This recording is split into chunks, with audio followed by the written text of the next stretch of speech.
I don't conquer baby a mo hobby enjoy and the maba on him away je ice bar one North Carnation. It's in Morocco inside them is a conquer trend as a brown enjoy na make sure they mo on him away je one ice bar one North Carnations conquer him oh man try me send them benya butter ma kan conquer solid trend am and from a papa mo mo read them na no them it's na form benya butter enjoy ohima ma jegwa konkonsan ma becha mo lo trend Morocco ma enyim ma sure the ATiGYA don kwoti na ebenya konkonsa oye classic oye authentic ayen yezebo sumu nti mo twa mo ho aba mo twa mo ho ba on about your me won as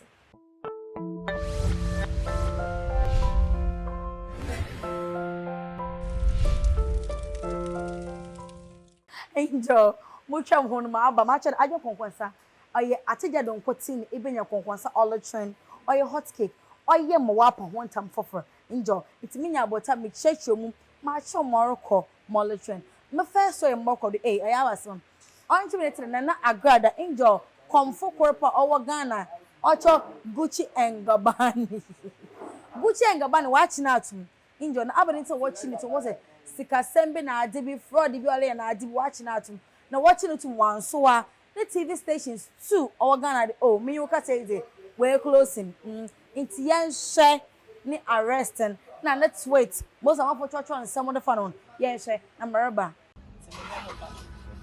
okay na I won't call ATiGYA fine court was on but another case you say about for a case I say my did not until no so yeah call and was enjoy say ashe enwa e share no hotel then enjoy it's more coming next story say make come next story as some say mo porch say Ghana dey asamba na ehu adofo na ehu atamfo America che wana na say polo no nsensem be yenke na ke yenka wasemi but shuwa nega efia oya Valentina never be yimba na abrofo no ko aba out abeka de say na ma men on che on monyo I want to watch wakara de mama e be sata we above 18 into one team in Kaviala fan chana ntasa kokwa shop ne ba no abekasa don't use your pressure and come and talk anything wa rattle tree wa rattle brofo nti en hwe video na yembra. I just saw a picture circulating and my credit mystery involving my mom and my bro saying she's abusing his rights. Yo, come on. Let's be truthful. Listen, my brother and I, we no be pickings. Yenyankwala. Now, wabefa, you want to justify your mistakes with that, saying that then if you are saying I ain't cheating on that day. Yo, if you don't know the laws governing your country and you are in it, Charlie, anyone also, because you shouldn't even associate child's right organization with us. We're above 18. We decide. My brother allowed my mom to kiss her on the lips. You get me? So, haters, don't try. If you hate them, you know they care. But don't try to use that hateful feeling to say things which aren't true. You get me? Mo is share auto then. No that from waka na kuma do asem waka kana enwa. Nti mo ayi mess nda mo on hima we je ice bar enwa. Oye North Carnation na mo one. Nti mo twa mo ho ba mo won. Mo bo tio ajen konkonsa. Me da ho me ze mo one.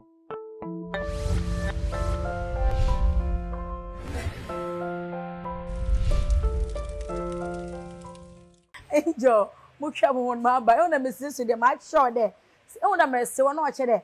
Konkonsan ba bezi na no yeden ne mu no oye dew oye osese owo nti owo na afandama na mesema cho de mu ahema wo ye je ice ba wo North Carnation ihwe mecha fefie se mo na wo ye guy e pensa salt o mo pocho ibenya bi papa bi I had a fresh palm wine bibi ibenya papa na ipezi banza o mo pocho mo wo remfim programs bi bibi na pede baby na arrange baby abe programs or parties another way a yimpo reception baby aso or anima ice bar or guy also we general producer or jeje and say or reggae queen na make sure na nyamo azen enti more about your stories no do na mo bo chere da ma order bibi kakra nti oba na nyu nyina menyu bono na menyu wedi fefefeo na ma sure de onyuma hadede oho bo pepepe nti mo lo chiamu stories no do na before mo chiamu stories no po say pe onyuma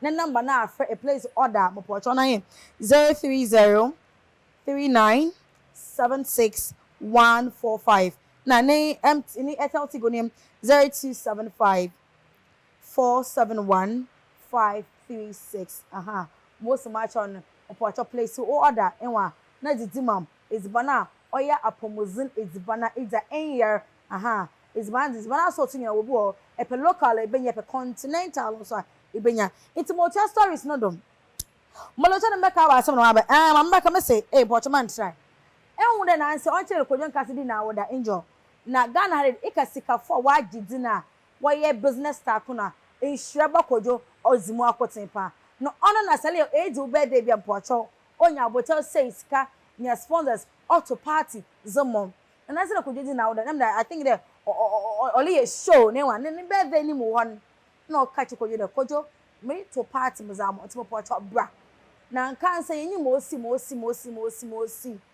better you where you fum when to anko na yebu say abade to Kojo anko oh no Kojo to Kojo say one Kojo na yi Kojo cancel when to when show up birthday party na say oh but want to brother for one yen do na no so ba oba life also bro you are fake you are fake you are not real okay all the check G levels na de all the check G levels na de all the check the Kojo cancel or you fake enwa abade to you fake ni fake coin na dem when invite to the birthday party when show up let's me produce and mo be me kasa no enti menya be de konkonsan ma the boss most say all para me kasa me reference abua medical ujimi no mo siaro mo siaro message oye Nhyiraba Kojo odabo to de abadinti no de Kojo nka so disappointed wa bra ne nyankofo na adofo na wa ba de wo be celebrate ne birthday na when show up enti pocho she video most of Kojo o kan na jami ami Nhyiraba Kojo o kan na jami ne Kojo cancer. If you're watching this video and you know anybody called Kojo cancer Liwin, tell him say Nhyiraba Kojo Sika in own brother say it be fake. Because if your brother go fit tell you the truth, maybe people know they fit tell you how fake you are. Bro, you are fake. You are fake nigga. Believe me. Kojo, I be Kojo, but your Kojo be fake. Yeah. We a person kumnya udre on we bunia yadma woni so. Injo say ya share video no to ne be de waka kanadwe e kase pe na umunim lawo nti ore my request order what the bra mo pocho mo twan mansa nai hello mo pocho mo twan nsa nai it make no the oncha was a sabi bibi ba me za kama no cause kase de ma umunim owo ore nyi bi na me twim na ate hamadas enti wan so na Kojo wan Kojo no man of few words mo pocho hamadas I'm disposable now mo fan shama how far one till one Kojo can say abade better pray shame den no so den sem mo to it mo pocho Kojo can say ni page won so ato twanyama mo the videos didi matem message was thank you and make didi matem order mu hwensa didi matem message was Kojo si didi natem Kojo oye Nhyiraba Kojo senaro mpo onka sound na abade ntina rekadam or kadam because my Nhyiraba Kojo can own their brother to brother in kabibi aba on friend the phone na nko onka but on tase na there mutaso menum papa bi jajo me say ohimaze omupocho wa chill iti mo chiado una manum enwa menso nya de amerikasa iti me chiado I am aware that the bibia ododo pepe salt to better make sure there ifo birthday party bibia or your anima aware che eyes ba match of North Kaneshi number messa so that so mobile na mazamo mo comment story no do or your business tycoon crop Ghana de na the whole Ghana obi a wagidin ikazina wagibi ikasika so owobi injo to make us na modern you na mo twum na say I know you're tramping yo. How many months near trampana? Yeah, can be a moon dream. I near champion. How many months? Na ye champion. Na America so much the oya NS Dr. NS Oforisapon. You know, Dr. NS Oforisapon. I say on a wife and just 3 to 4 months. Per no ye no. Dondo Oshene ring. I mean Oshene kawa. Na mubusa out there. I how many months? Na ye champion. Asani hour. 3 years, 4 years, 2 years, 1 year. Another body. Yen team of panic no on say in Kran. I. And your wife? Where did you meet your wife? Where did I meet her? Yeah.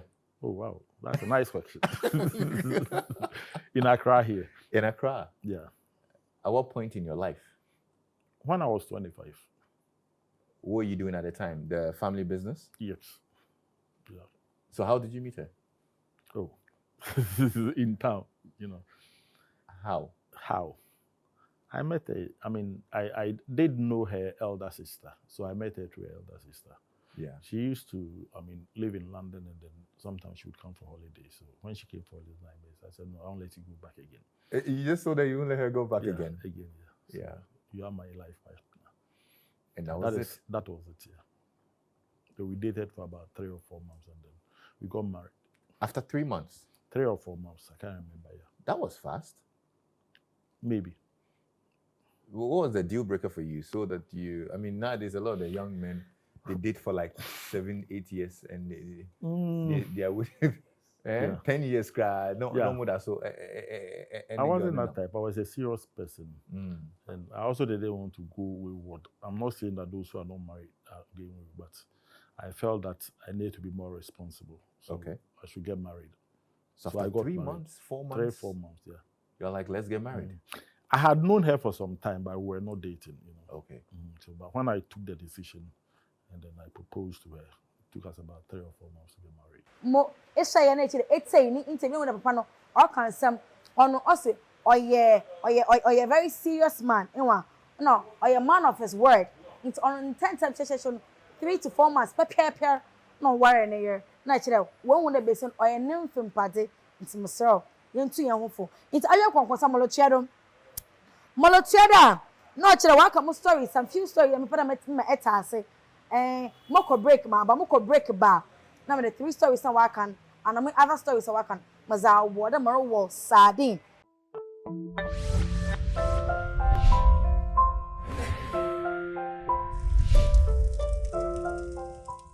Melebecho boot are sort of in your Aberdeen America dema. I don't conquer some porcho. More young metal, more tall, more fair from. To put them a chode. Melebecho boots are sort of. Na make one now.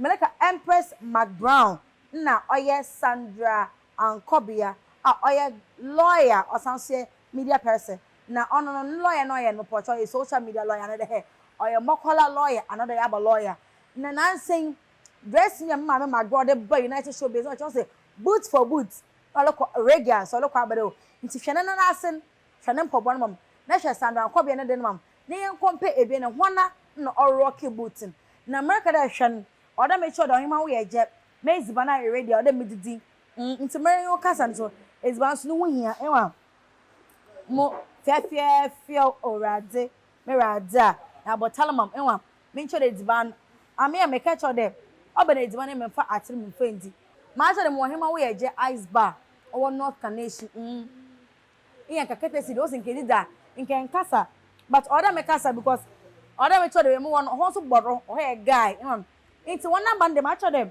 or 03039761445 and one ATiGYA number name 0275471536. I don't conquer and then I am the boss mom. Aha, them you besi the menya bottom made money I'm on porch. Most of the conquer my bread is must me when me just say the man it's my thing let me see Miss Jollofa. Mr. Jollof on my mama. Insasa, ma, me road ya. Thank my next week. Now, it's because ATiGYA TV or YouTube. Subscribe, like, comment, Facebook, Instagram. ATiGYA TV, Ghana.